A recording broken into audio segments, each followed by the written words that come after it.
treat drugs. But today, nowadays, it's much more than that. Addiction is very wide range and it invades every house, every home. Every one of us is threatened by some sort of an addiction. I'm standing here not as as a professional, but also as a potential addict, believe it or not, because everything around us drags us into becoming addicts one way or another. And the elephant in the room is what we call behavioral addictions, not drug addictions. Like I said, in the old days, the word addict signified a person that is has certain characteristics that leads him into maybe the not very good upbringing, maybe the developing in a very not the best circumstances or parenthood or area. But right now, addiction involves every single person and it invades even our bedrooms. Why study addiction? Well, it's a disaster. It's a tornado that really circulates lives and uproots the person altogether. It begins very young in age and it can lead to severest forms of problems of all kinds. It can lead to death, it leads to mental illness.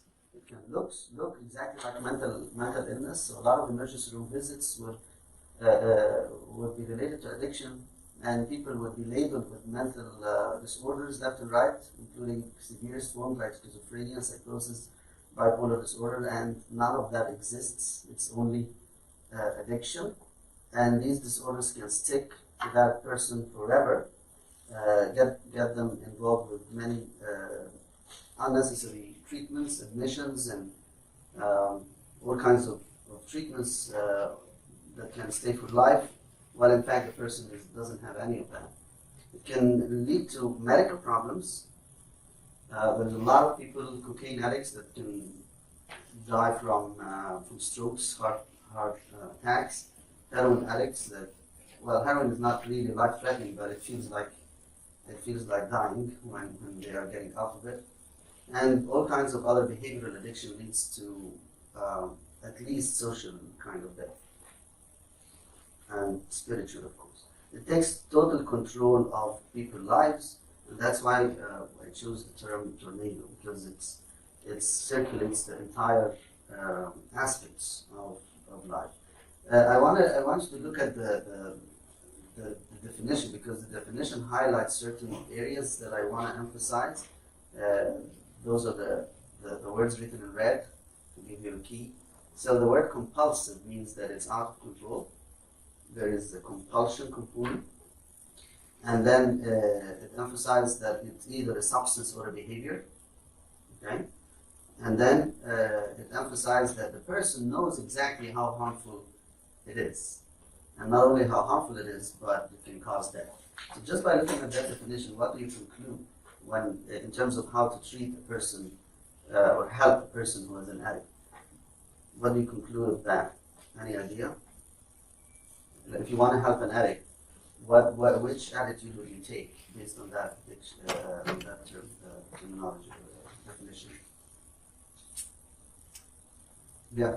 I guess definitely not trying to convince them that it's wrong. Very good. Why not? Because effectively they know there's yeah, it's part of the definition that they know that it's wrong. Right. Very good. What else you don't do? Yes. I was going to say you just kind of let them see that they can live without it. Like, because if it's an addiction, and they feel like they need it because they don't understand why they're doing it, then they just need to see that they can live without it. Okay. What else from the definition? Yes. Give it to the professional. Give it to the professional, because it's beyond just stopping, right? It's the word compulsive doesn't. It implies that it's beyond to just give that simple advice of stopping. You know, come on, stop smoking. This is dangerous. Come on, stop doing this behavior because it's taking your life. Well, it's beyond that. It's a compulsive, right? So just from the get-go, from the definition, we gather some information about how to deal with this person. And I'll give you an analogy here. If you are in a swimming pool and someone is drowning in a 5 feet, deep pool, would you stand out there and say, by the way, you're going to die? Doesn't make sense. Because that kills them by, from your words rather than from the fact that they're drowning. Because the last thing they need to know is that they are really actually sinking. They know there's a sin. So it's beyond just telling them that they're dying.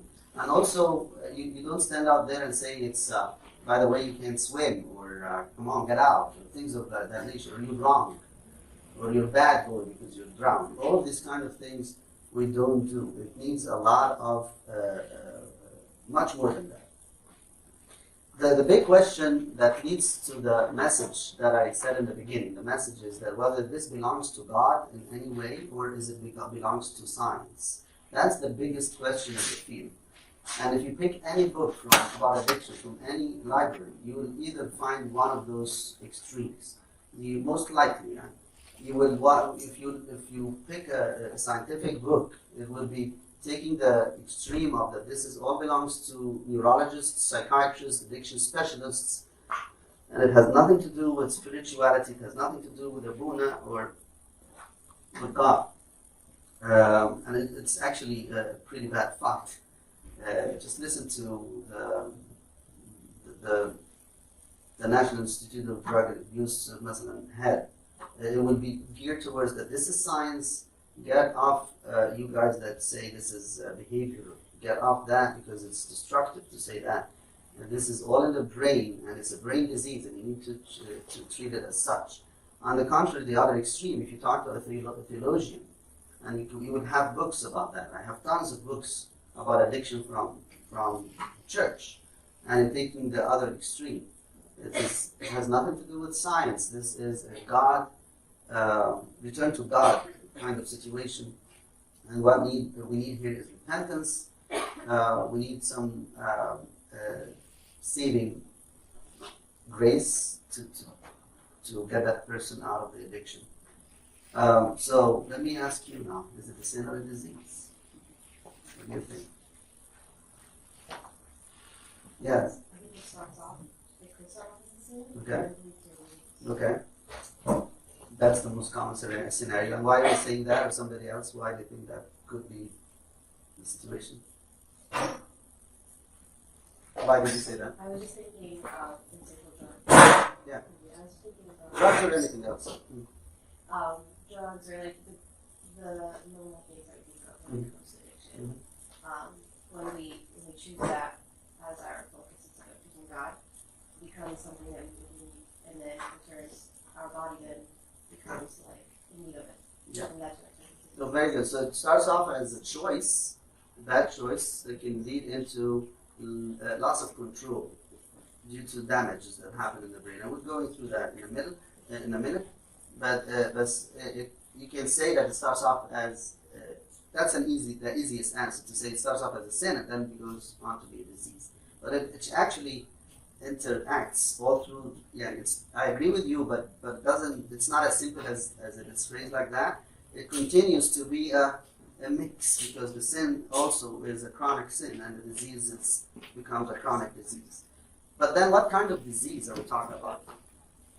Don't lose your focus. What kind of disease? Is it a physical, mental, psychological, spiritual, social? All of the above. Addiction develops as a tornado that circulates all these kinds of aspects around the person. So 4 components. You see that three circles: the body, the mind, and the spirit. All created by our Creator. Created our body, which has a brain that thinks and has emotions, what we call the mind, but also He breathed His soul into it that interacts with Him. So all these 3 spheres are created by God. God has to do with this, including the brain. That the science people are saying, oh, it's only a brain disease. Well, this brain is created by God. So the body, the mind, and the spirit, they all get affected. So 4 components of human life are the biology, which is the brain, kind of chemistry and physics, physical appearance and stuff. And then the psychological, which is the function of that brain, the mental function of that brain, the emotions, the thoughts and stuff. And then the social components, which is the behavior that brain leads us to behave. And then also the spiritual, which is like the sin, the disconnection from God. So it's a horrible disease. It's more than an answer of both. You can say, yeah, both. It's a sin and a disease. But it's more than that because that disease, that particular disease is very complex. It includes the body, the mind, the social life, the spirit, everything. And that's why the image in the beginning, the tornado. Now, you go back to that image. What is the best thing to do to flee that? If you're living here, right here, and this is moving this way, what is the best thing you do? Run. It's not enough to wait until it circulates you and then starts to think how to deal with it. So the best treatment, or if that word, if that sentence applies, I don't think it applies, but if you will, the best way to deal with it is that you never fall into it. That's the best way. It's a hard thing to deal with. Very hard thing. But yet it's not impossible. So the conclusion is a complex bio-psychosocial spiritual disease and a sin. Okay? That's the conclusion of that. Really quick things that you already know. This half of the screen is chemicals. This half is behavior. The legalized stuff, caffeine, alcohol, tobacco, and marijuana, put it up now. So those are the legalized part. And then the illegal part, the cocaine, the heroin, the amphetamines, the hallucinogens, and the prescription drugs, which is the epidemic right now in the United States. We have an epidemic of prescription drug use that has led to tremendous amount of deaths among the youth, and it's not saving the Coptic youth. It's sad to say that I had experienced losses, tremendous amount of youth during the last couple of years to prescription drugs, maybe 10 to 15, ranging at the age of 30 to 40, or 20 to 40. But there is, like I said, the elephant in the room is the behavioral addiction. Pornography is on the top, sex addiction, gambling, even the little things like the internet, the TV, the video games, the food, and all of these kind of things are real, and they can cause changes in the brain, and they can cause even withdrawal kind of symptoms. I would never forget that many years ago when Grace Bishop Levy called me to see someone in the car, and it turns out to be a video game addict who was in medical school and dropped out. And the family was like, they came to a point when they had to remove the guy off of the video games after he falls asleep with the food in his hand. After 10 to 15 hours a day of playing video games. And they had to lock up the video game thing in a closet. And the guy, that's when he got some withdrawal symptoms, mostly emotional withdrawal, psychological withdrawal. But it was real withdrawal, and that's when I got the call and when we saw him together. So it is very real, behavioral addictions and its impact on the brain. If you want to know how to prevent it, pay attention to these factors. When I say biological factors and I put some genes there, I don't mean that there is one gene that leads to addiction. There is no link to a gene that is called addiction. But the truth is that there are genetic predisposition. There are genetic mutations that happen that lead to people becoming more prone to be addicts. And that's proven scientifically, especially with alcoholism. But if it happens with alcoholism, because it's the most studied, it must be happening with everything else. And we believe that. There are people that are more prone to become addicts. But that does not mean they are doomed to become addicts. They can, with the grace of God, escape or flee that tornado.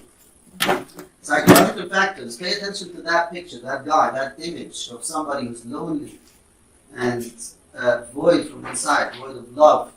Okay, that's a high risk for developing an addiction. Especially in our society, when we go to social part. Our society the temptations are surrounding us very easily. And it's giving us a wrong conception of or understanding of freedom. And also the idea of a quick fix that we live in. Everything now is by buttons and even by talking, and things happen, here in Manhattan, like the most developed area in the world. And everything needs to be done on the tip of your fingers very easily. God did not make us to be like that. God created us to live by doing things, contemplating His presence and receiving His grace and waiting on things to happen.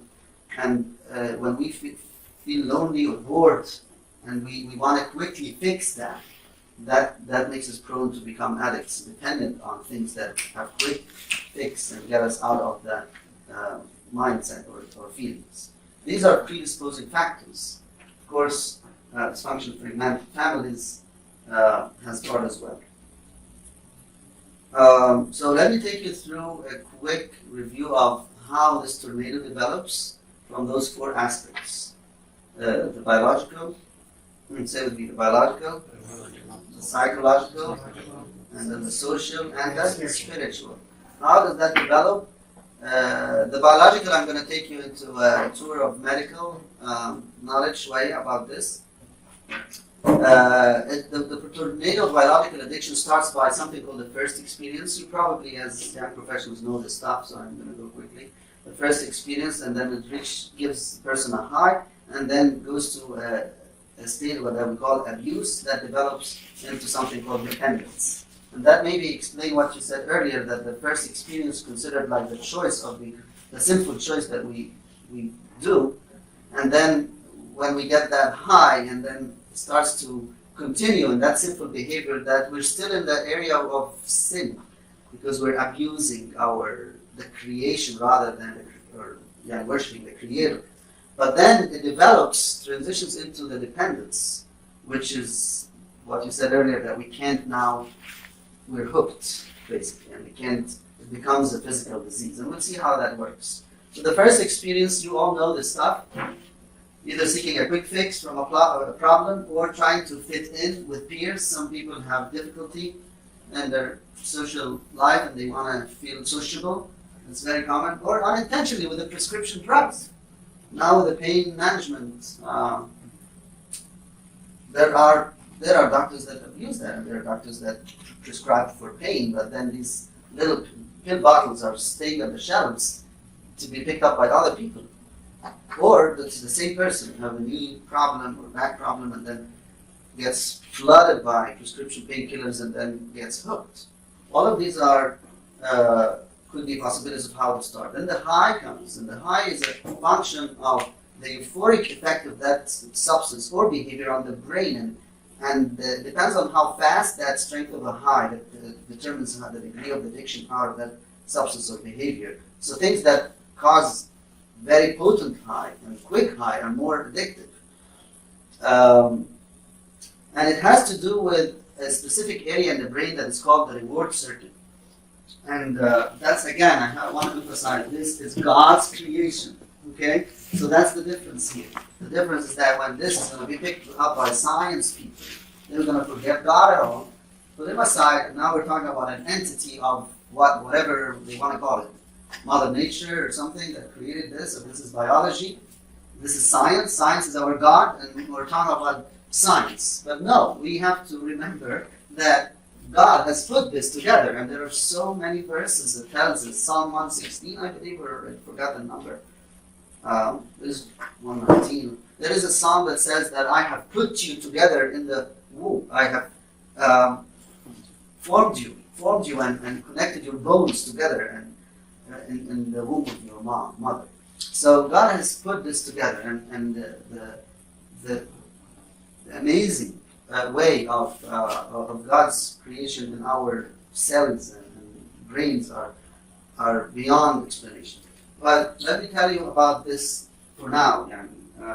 This is a cross-section of the brain. Each area of the brain has a function, as you see, and this one in the middle, right in the core of our brains, is called the reward circuit.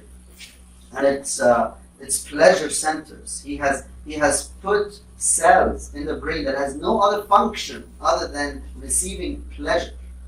God did that because he wants us to have pleasure in him, in connecting with him. So the church father says that he fashioned our bodies, and God put the soul inside of this body to worship him. And we say that in the Tasbihah. There's a verse in the second Hos Lopsh, or Tafsir, that says he made man in his likeness and image, that he may praise him. He made man in his likeness and image that he may praise him. So from that verse you understand that the church fathers understood very early on that God has made this brain in his likeness and image, meaning rational mind, a mind that has authority, a mind that has freedom, only to worship him. So he put this pleasure centers in there for a reason, and he put us up like this, upright. We are the only creation that is put upright like this out of the animal kingdom. Yeah. Right? All the animals are looking down. We are put up like this. Our brain is high there to worship him. So he gave us this mind to praise him, connect with him. He gave us the intelligence to feed on his word. He gave us our emotions to love him, to feel loved by him. He gave us our willpower to submit to his will in our lives. Okay?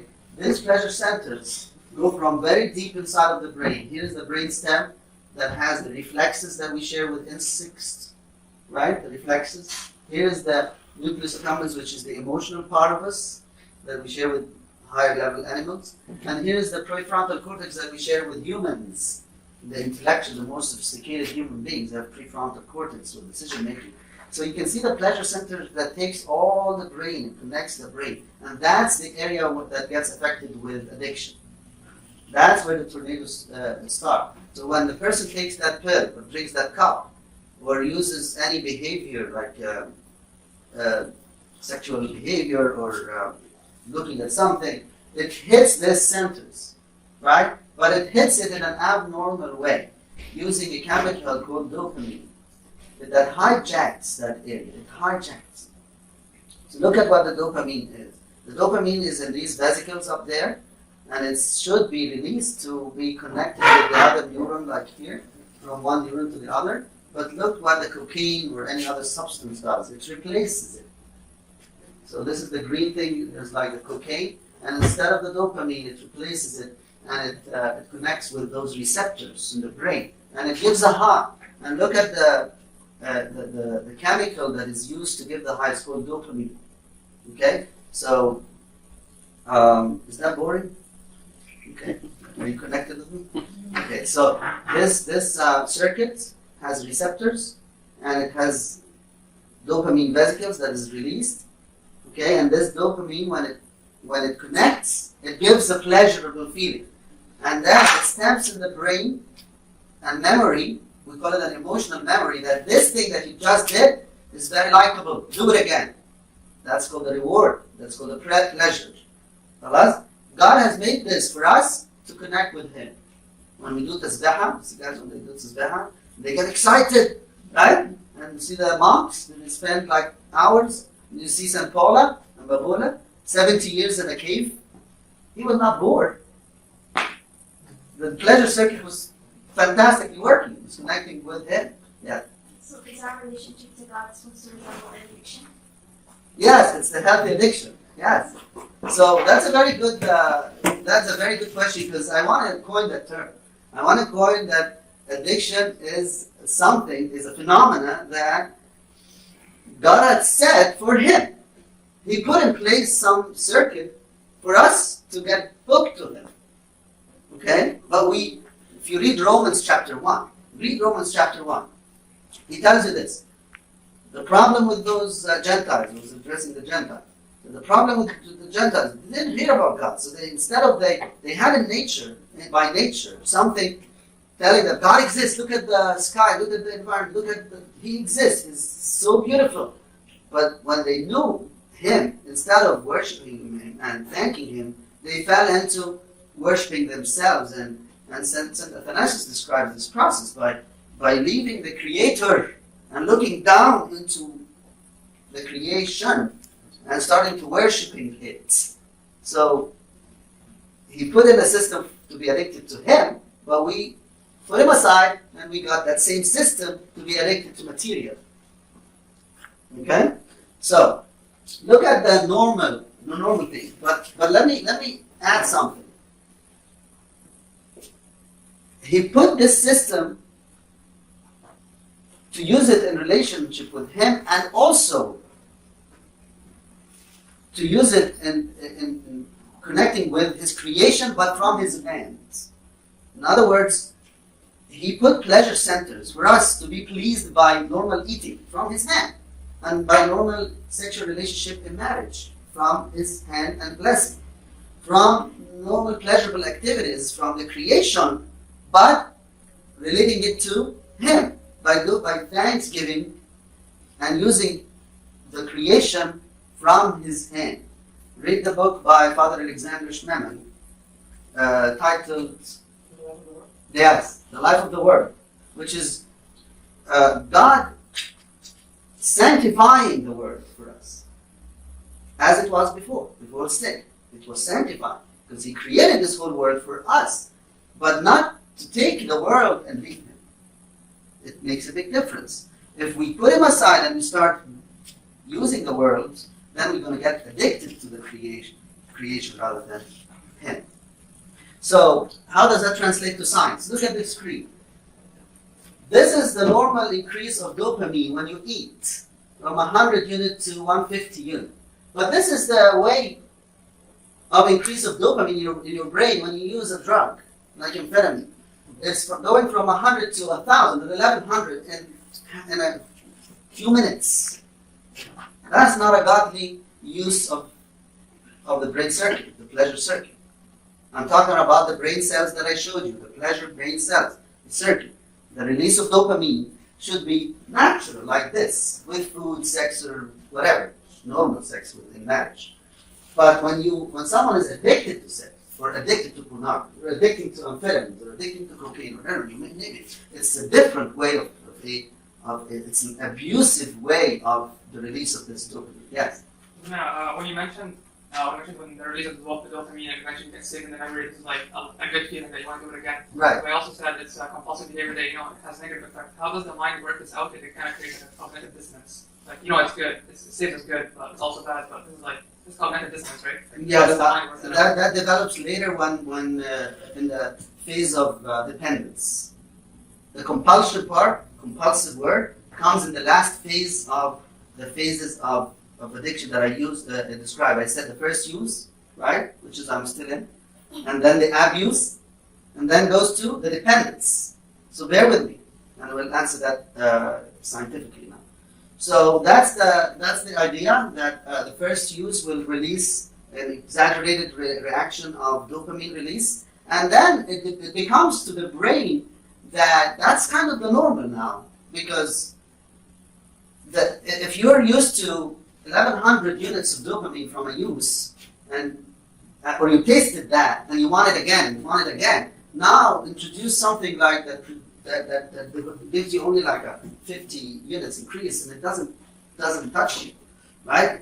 So your brain gets used to that abnormal euphoria, right? And that's what explains that the addict goes into that dilemma of disconnecting from everything, and nothing now makes any pleasure. The phase of the abuse is when the person starts to do this more and more and more, even with hazardous things happening, physical hazards, failure, major roles like work, home, or school, recurrent legal problems, social problems, interpersonal problems, all of these the person doesn't care. He just wants to do this more and more. That's still in the abuse. Then happens something that transitions into compulsion. It's called neuroadaptive changes. What is neuroadaptive changes? It's when the brain starts to rebel against the person. Imagine that the brain is a person talking to the person, to the owner. Imagine with me, the brain of that person is starting to say, no, stop. You're abusing me. The brain wants to shout to that person who's pouring this dopaminergic effect on him, and the brain is not created for that. So the brain starts to adapt. How does the brain adapt? Yes. I was going to ask, when does it start to shout? Does it shout like while the dopamine is being poured in, or is it when the mind is finally cleared of the drug or whatever it may be? Does it begin to like negotiate with itself? No, it's a biological process, regardless of what's the state of that mind. It's a biological process that God has put in place, just like the development of the skin when you let's say it's an adaptive biological process. Let's say someone who's working in the mines and the stones and stuff, the skin starts to thicken. Why? Because it's adapting to that kind of work. So I'm just using that analogy of like the brain independently shouting back, because it just highlights how that the brain wants to adapt to this abnormal use and abnormal amount of dopamine. And the way it does that is that it shuts down the receptors. Remember the image of the receptors I showed you before? These receptors here? So let's say this is a neuron, which it is, and has 1, 2, 3, 4, 5 dopamine receptors in that one neuron, right?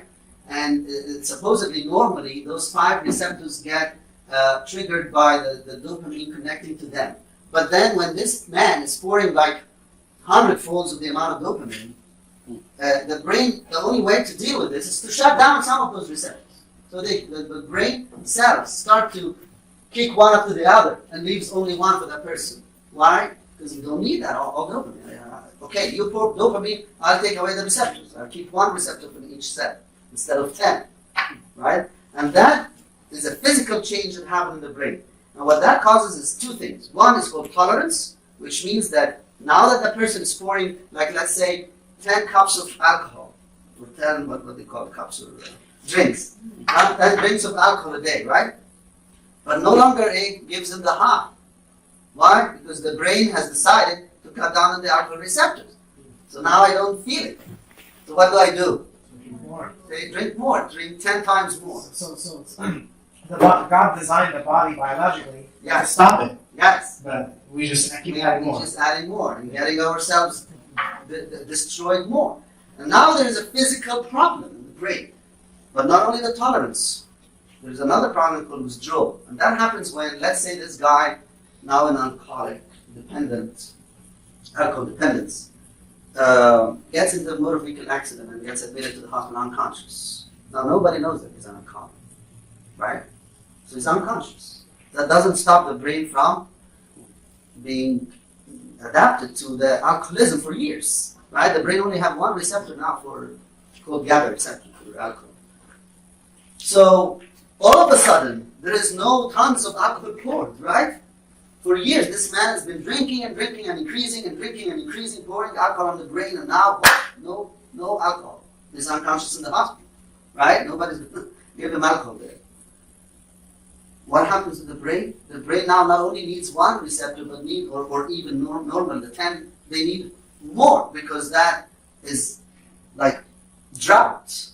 There is no alcohol whatsoever after 10 years of giving that brain 10 times stimulation. Now there is nothing. So the brain goes into a vigorous demand of alcohol. A vigorous demand. Not normal, but 10 times more. Because there is only one receptor to be stimulated, and there is nothing to stimulate that one receptor. That's called withdrawal. Withdrawal symptoms is physical disease. So now it's a disease. It's definitely a disease. It's a brain disease. Now my initial message, you remember it? What was my initial message? Yeah, God created the brain. This, having said that it's a brain disease like this, but yet we can't say that the fix is only going to be medical, because there is also a lack of finding of the Creator, connection to the need of fulfilling this brain. I'm just reminding you of that message over and over again. The neuroadaptive changes were proven. They put a cocaine addict in something called a fancy machine, PET scan, positron emission tomography. It's a scan that measures the blood supply in the brain cells to see how viable it is. And they put a normal person here and a cocaine addict here. The normal person had blood supply, the reddish areas all over the brain, but the cocaine addict was determined to have tissue that is fibers, is yellow fibers. The brain has physically deteriorated. So we have proof that that addiction is a brain disease. And also, not only the brain, the smoker's body is almost disappeared in this one. Here, this is a smoker body, and you can see that how it's almost blackened. Almost all the organs are destroyed by nicotine. Nicotine, by the way, is not child at the feet. It's a huge monster. Nicotine is very addictive and very destructive. It's the silent killer. Okay, so the dependence phase clinically is described here. There is tolerance, withdrawal, taking larger amounts, persistent desire, much time and activity about. So basically, the drug or this behavior is the center of that person's life. That person, like instead of like what we aim for, which is becoming God-centered or Christ-centered person, that person becomes alcohol-centered, sex-centered, this-centered. It becomes the center that this person's life rotates around. It becomes a God. It's a replacement for God. There's no, it's point blank. It's a replacement of God. God created us to live by Him. Remember St. Paul when he went to Athens and he found them putting the thing and saying unknown God, and he said, I know this God. He's the Creator. Bihi nahya wa nataharrak wa nugad. Through Him we live. I'm going to translate. Bihi nahya. With Him we live. Nataharrak we move. And nugad we exist. So by Him we live, we move and exist. By Him. But in the addiction mind, it is by that substance that we move and exist, and that's why we're here. We circulating around that. That's just a diagram to illustrate what happens, what I just said. Normally, that's the brain settled with GABA receptors. When you do alcohol, you fill these GABA receptors like this, alcohol, and then the brain kind of rebels and adapts. So tilts that like that to normalize things by adapting, by cutting on the receptors and retains balance again. But with the alcohol. Okay, so instead of with God here, you're balanced, that person is balanced with alcohol.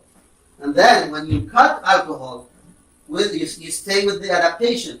The adaptation in the brain stays and tilts back, which is what we call withdrawal. And then when we start to treat that person, we start to deal with this brain that is adapted, and that's the hardest thing. Do you have diagrams that show how the brain is physically impacted by behavioral addictions? Like, is it also the same effect, or is it not? Behavioral addiction, that's very good questions. Behavioral addictions are new phenomena in the field of addiction. Not relatively new, not very new, but relatively new. But where I practice in the University Hospital in New Jersey, the head of that department, Dr. Libonis, he is specialized in behavioral addiction. He wrote a book about behavioral addiction that was just released a couple of years ago. So when I met him, I got that book. I read it because Bishop Karas wanted me to present another topic about behavioral addiction per se, because that's what really affects the youth. And to my surprise, that all the behavioral addiction, yes, it does that, these changes in the brain, but the treatment is all spiritual. In the book, in the scientific book, not the church opinion. It's the science opinion that how to get over behavioral addiction is the 12-step program. And if you look at the 12-step program, it's a typical program of an Orthodox Christianity. I will share a few slides at the end with that. Any other questions? Yes. For the post-acute withdrawal, does it ever get balanced, or it will always be slanted? And Yeah, like you say, we do our best chemically, but it almost never comes back the So same. the person has a potential for relapse. Of course, huge potential for relapse. Of course. The tolerance and sensitivity, this is a phenomenon that I want to explain because it has to do with why people overdose. So overdose with opioid addictions. Opioid is the substance that is present in the painkillers and morphines and heroin. Okay. This is the epidemic that I mentioned, and this is why people die out of overdose, accidental overdose. I'm not talking about suicide overdose. You get that, right? You understand what I mean? There's a difference between I take an overdose suicidal, and that I end my life accidentally while using drugs. So that's what we're talking about, the accidental overdoses. Those are the ones that are staggering rates, and those are the ones that I mentioned that even our youth are affected with, accidentally. Okay, so how does that happen through this? I'm not going to read all of this, but I'm going to explain that. tolerance and sensitization are two different things opposite each other. Tolerance, I already explained, you start giving the substance and the brain gets used to it, and you need more to get the same effect. But the sensitization is the opposite. When there are cells, ليكم معايا عشان تعرفوا ازاي الاوفردوز بيحصل. How does the overdose happen and why? When the brain, some other cells get sensitized by using, it becomes more responsive. Opposite to the tolerance. The tolerance is that with more use, it gets less stimulated and you need more. But the sensitization is with more use, it gets more stimulation. So with opioids, it has two different rules. One, on the opioid receptors, which is tolerance. It asks for more opioids to get the same high. But on the back here, on the respiratory center, it gets sensitized. So the more you use, the respiration gets depressed. So put the two together, the brain asks for more to get the same high, while your respiratory center is asking for less because it's getting depressed. While the person doesn't understand that, doesn't know. All what he does is that he needs more to get high, but the more he gets high, the more the respiratory center is a CNS is depressing. Is it clear? And then once he keeps going high, to a certain point when the respiratory center stops. That's accidental overdose. Okay? Add to this that they cheat in the streets. Instead of selling heroin, they sell something called fentanyl because it's cheaper, but it's 10 times potent or 70 times more potent than heroin. 70 times. So you can take a bag of heroin thinking that you use the 10 bags or whatever every day, but it's cheaper. It's fentanyl, which is 70 times more potent. So suddenly it stops the respiratory center and they die. The craving is what somebody here mentioned, that, or I think it was you when you said that he keeps imbalance and he asks for it. There's a potential, the craving, potential, and this memory that was stamped fires with any memory, people, places, and things. The people that the person is using that drug or behavior with, the places that they go, and the things. So that was the biological part. The psychological part is this circle here. People go into stress, start to think about using, get obsessed about using, then starts to compulsively go and indulge, then feel guilty, feel denial, and they go in a psychological circle. The social tornado is that the person attempts to hide the addiction from family and friends, which leads to dishonesty and guilt. Lying is part of addiction, unfortunately. And that's when the sins are compiling in each other, right? So even though, yes, now I do this compulsively, but I have to lie to survive. So dishonesty and guilt, becoming withdrawn, difficult to reason with, because the mind is focused on something else always. Strange behavior when you're either on or off the drug or the behavior. More use leads to guilt, leads to depression. Sacrifice of personal integrity, relationships, jobs, keeps losing things. Addiction becomes the center of the person's life, and everything goes downhill. That's the social sad story. The spiritual part was described by St. Paul in Romans chapter 7, and also in St. James 1:14. Each one is tempted when he's drawn away by his own desires and enticed. And when the desire is conceived, it gives birth to sin, and the sin, when it's full grown, brings forth death. So it's a process. But St. Paul describes, again, when you read this passage, you feel like St. Paul is an addict. If I don't tell you that this is St. Paul, you wouldn't believe it. You would think that this is an addict. He basically says, I'm doing things that I don't want to do, and something inside of me is making me do things that I hate, and I can't control it. I can't stop. What a wretched man I am. That's what he's saying. And he's describing humanity without God. It's what St. Athanasius wrote in his book, The Incarnation of the Word, that humanity lost the image, lost the Word of God that lives by. And humanity started to be addicted to desires and self. It becomes darkness. St. Paul says one sentence in the end of chapter 7 as a solution.